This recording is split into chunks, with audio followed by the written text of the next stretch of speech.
The International Air Transport Association says air travel posted a strong rebound in February 2022 compared to the earlier month of January, as Omicron-related impacts moderated outside of Asia.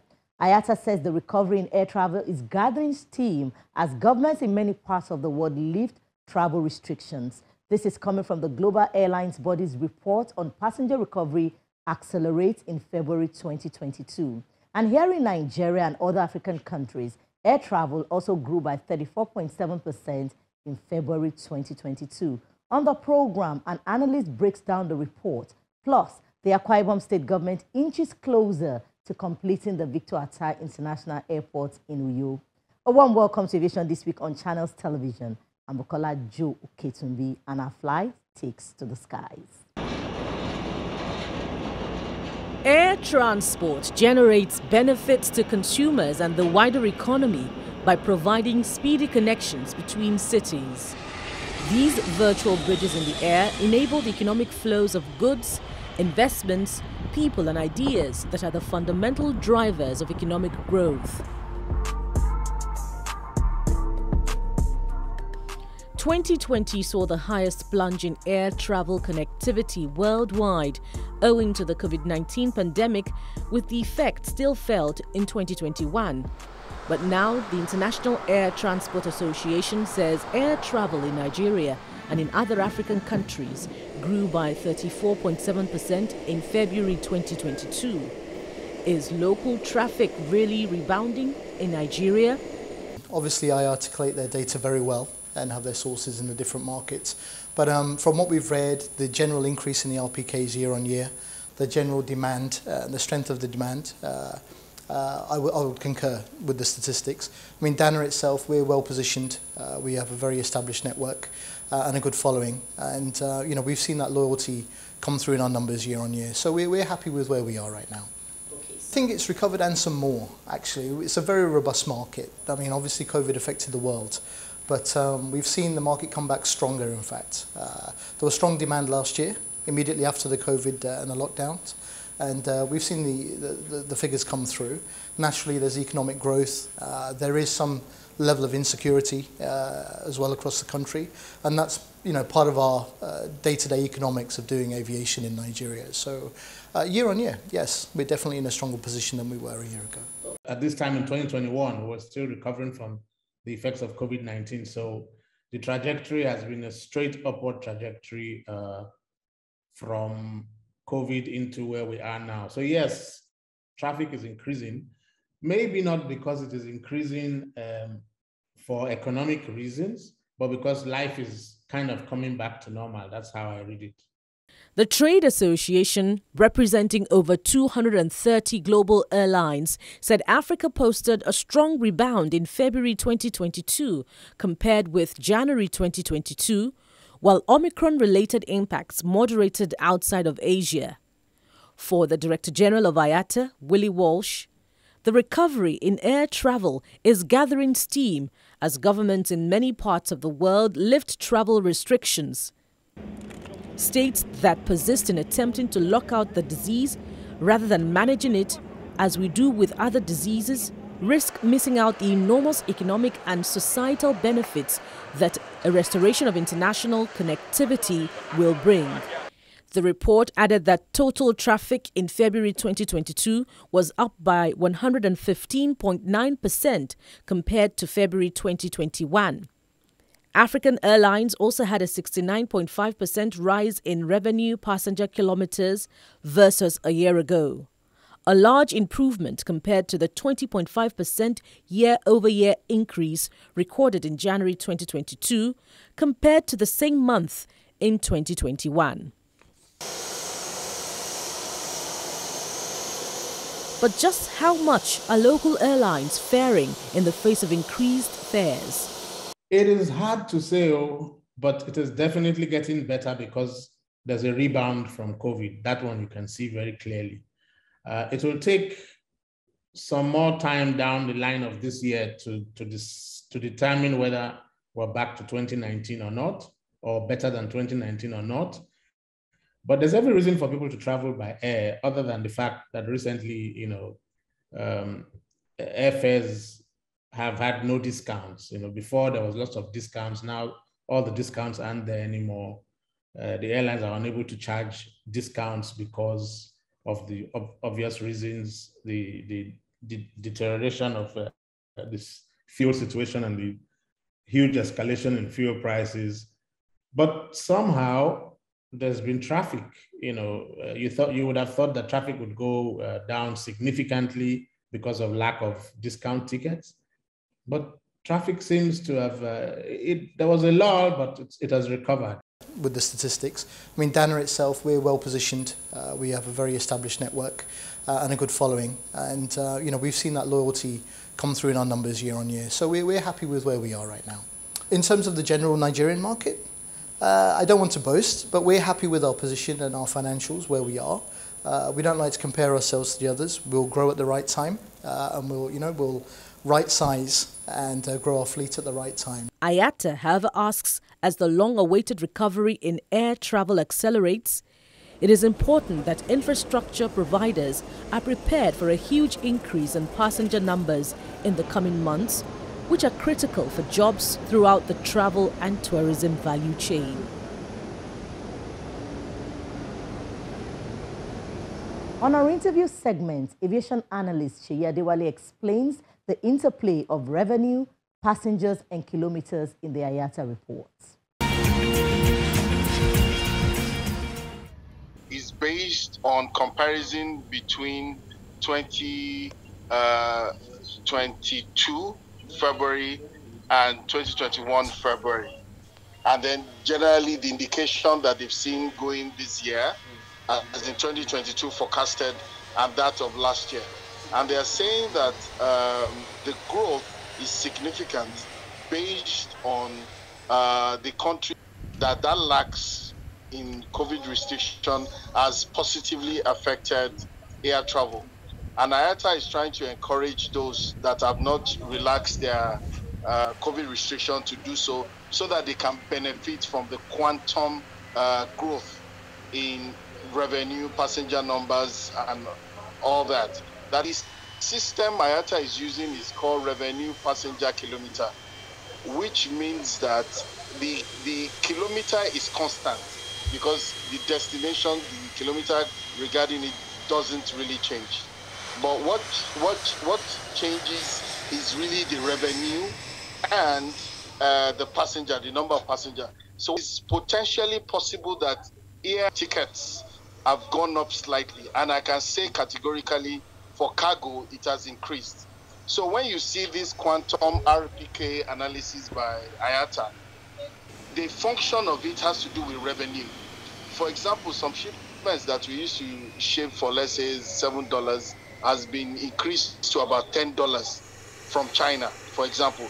That will have a significant impact on the revenue passenger kilometer in terms of the cargo aspect. So if that is the case, so also potentially air travel ticketing has also increased too.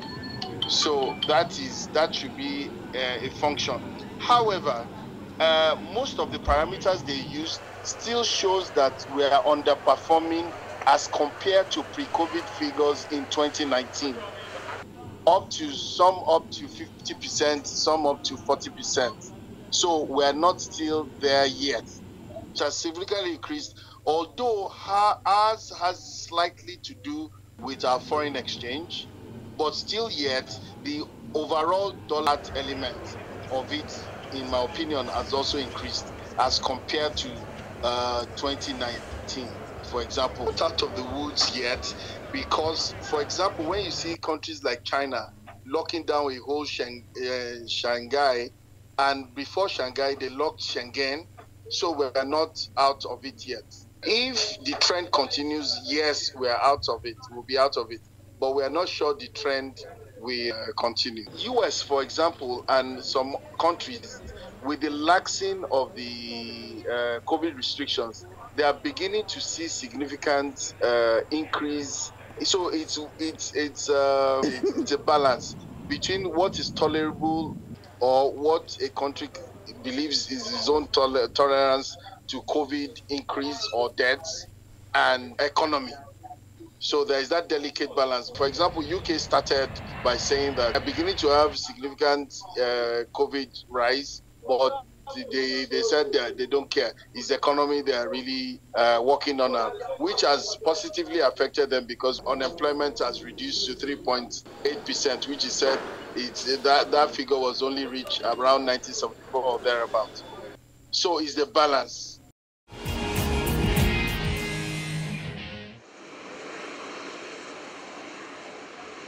Budget carriers Frontier Group Holdings and Spirit Airlines have unveiled plans to merge in a $2.9 billion deal that would create the fifth largest U.S. airline and tighten competition against traditional carriers. The merger combines rock-bottom fares coupled with top-up charges offered by ultra-low-cost carriers. Such airlines are a tier below Southwest Airlines, which have pioneered the low-cost concept in the 1970s and have continued to expand during the COVID-19 pandemic at the expense of larger rivals. Spirit and Frontier want to merge. They believe that combining will provide a better opportunity for them to compete. And I think it will. It will give the U.S. a single, strong, coast-to-coast, low-fare airline that also has extensive service to the Caribbean and Latin America. And it positions the airline to potentially grow and serve more cities, both smaller markets as well as possibly routes like mainland to Hawaii. They're going to be looking for a lot of new places to fly. The companies expect the cash and stock deal to accelerate investment and help take on major U.S. airlines like American Airlines Group, Delta Airlines, Southwest Airlines, and United Airlines Holdings.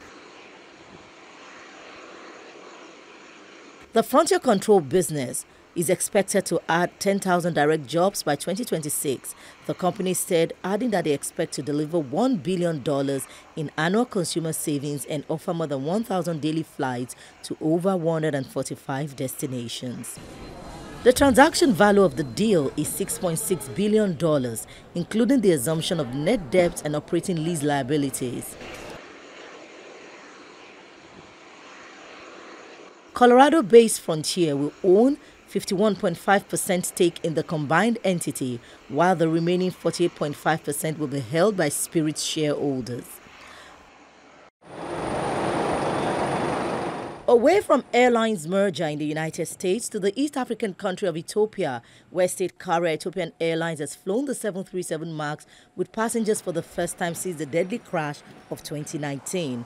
The airline's resumption of flights on the 737 MAX plane has divided opinions since a crash nearly 3 years ago forced regulators to ground the fleet globally. In March 2019, a flight to Nairobi crashed in a field 6 minutes after takeoff from Ethiopia's capital Addis Ababa, killing all 157 passengers and crew. The accident followed another, which occurred 5 months earlier, when the same model crashed in Indonesia, killing 189 people. The accident exposed a problem with the system on the plane, and the model was grounded worldwide, costing Boeing some $20 billion and triggering court cases that exposed shortcomings with the certification process. Relatives of those killed in the Ethiopian Airlines crash were angered by the decision to resume flying the 737 MAX. Personally, it's a decision that I'll never fly in a MAX. And certainly, if I find myself booked into a MAX, I'll have to cancel that flight. That is a decision I made, and I know other family members who have made similar decisions across the victims. Yes, because, and I have explained that, it is already an unstable plane. We should not be part of sanctification of something we know is wrong. Ethiopian Airlines said in a statement that the decision to resume flights on the 737 MAX came after intense recertification by multiple regulatory bodies. The East African country is among the last countries to return the 737 MAX to service. It is already flying in the United States, Europe, and some other countries.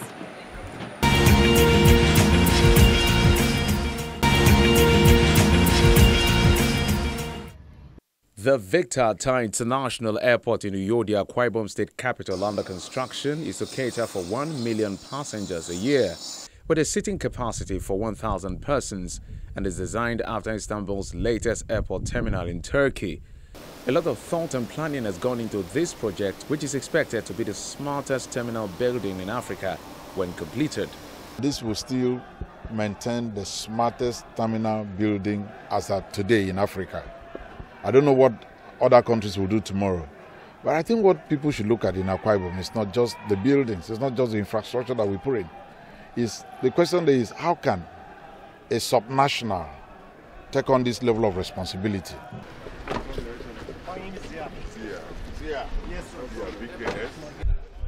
Work is ongoing at the facility. In focus is the maintenance, repair and overhaul facility, terminal building and taxiway, which have crossed the 80% completion mark, and going by the projections of the state government, will be commissioned this year.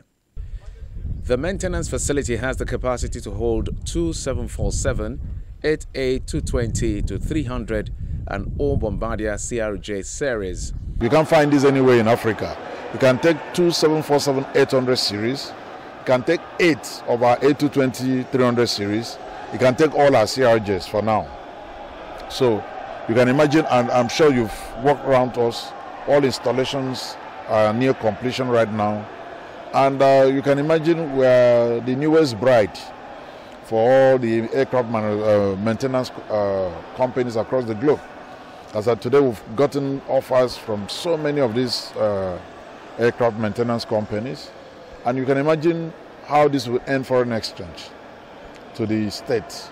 It's better imagined at this time for now. When we experience it, will be a different story. Major structural works have been completed on the international terminal building and will soon be furnished with the required fitting for smart operations. We will finish this work perfectly. He believes us, and we will do our best for him, for the state. Meanwhile, the first phase of the 3.6-kilometer taxiway is at 100% completion, while the second phase is at 80%. This part of the airport will aid regional flights of Ibom Air. It's built in a very strong way. Cement down, stone base, macadam, binder and wearing. It's a very strong package. It's for life. It's not a road work, this one. This one is a life job. You will never see a pothole or regulation or pumping or a cracking. Ahead of the inauguration this year, the state government is training 100 youths in aeronautical engineering and other specialized fields, beginning with the first batch of 40 youths, which will be handled by the experts from Airbus company.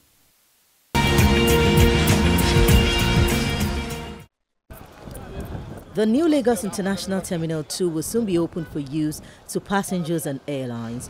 In order to ensure a seamless transition, the Federal Airport Authority of Nigeria has been conducting a mock exercise involving all agencies. For quick facilitation, 66 check-in counters for arriving and departing passengers have been provided in the terminal. And ahead of the movement, the Nigerian Immigration Service has received additional manpower and officials are undergoing a 2-week training. The newly built international terminal was commissioned by President Muhammadu Buhari in March. The Banjul Accord Group Accident Investigation Bureau, Bagaya, has reiterated plans to continue strengthening its regional bond and improving safety in the continent by deepening ties with existing members and forging new allies. The Commissioner of Bagaya made this known at the Aviation Safety Workshop and the 7th Commission meeting of the Banjul Accord Group.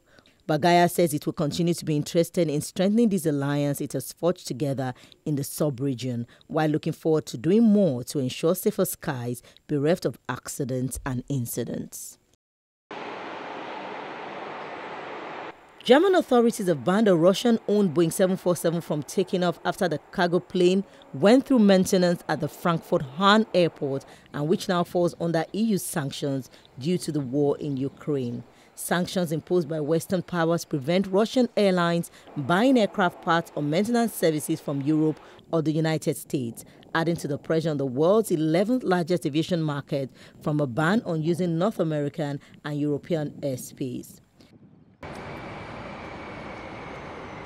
And in Britain, Transport Minister Grant Shapps has also deregistered a private jet linked to a Russian oligarch that was earlier detained by UK officials. Britain in March introduced new aviation sanctions, which gives authorities the power to detain any Russian aircraft and to ban exports of aviation or space-related goods to Russia. Well, this is a jet which has been detained and sanctioned. I'm stripping it of its British registration, so it can't go anywhere. And the message is simple to all of Putin's cronies, for all those who've benefited from the Putin regime. When you look at what's happening in Ukraine, when you look what's happened, and we've seen in Bucha, where people have been butchered, we cannot allow these sorts of assets to be kept on the British register or flying in and out of the UK, and that's why this aircraft is being detained. Staying in Europe, the European Union has blacklisted 21 Russian-certified airlines, including national carrier Aeroflot, over serious safety concerns. The move, which prohibits the airlines from entering EU airspace, comes after Russia's attempt to beat sanctions imposed in the wake of its invasion of Ukraine. Last month, President Vladimir Putin authorized the seizure of U.S. and European leased commercial aircraft, allowing them to be deregistered and issued with local certificates of airworthiness to keep Russia's domestic services running and making it harder for the jets to be reclaimed. In doing so, the EU said Russia was deliberately allowing foreign-owned aircraft to continue to fly without meeting safety standards.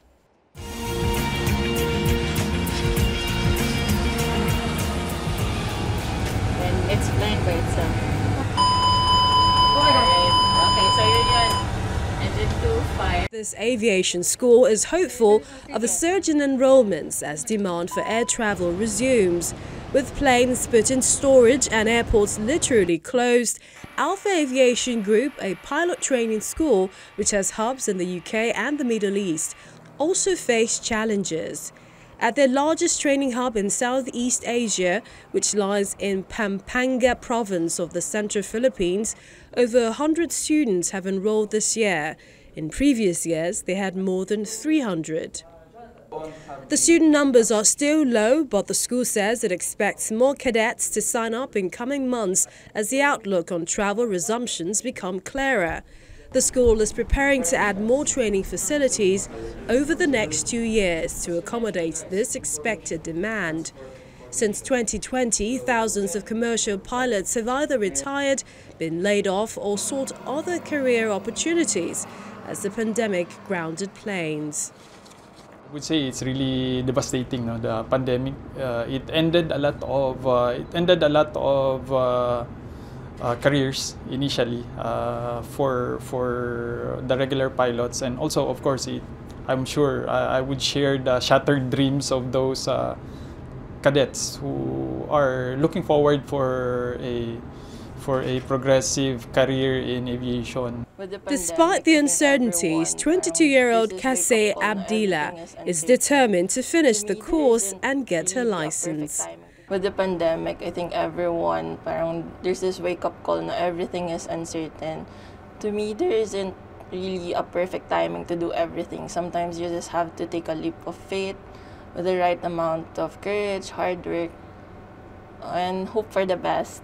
We are now putting together a mentorship program composed of senior simulator flight instructors who will be coaching and mentoring these cadet pilots, giving them, an idea of what's happening globally, what's happening in the industry, the sweet spots now, when is the industry going to recover, what can you expect out of an industry in recovery. So right now, we always say the best time to train is now, because experts will definitely tell you that there's no other way for the industry but to rebound. This is one of our two The school's full-motion Airbus flight simulators are running all day now, getting the trainee pilots ready for real-world scenarios. First-year student Mikel Francisco just hopes that he can get a job in the industry. A 2-year pilot course costs around $80,000. Tuition prices haven't fallen during the pandemic. This is where our flight lands. It's bye for now. I'm Bukola Joe Oketumbi. See you next time.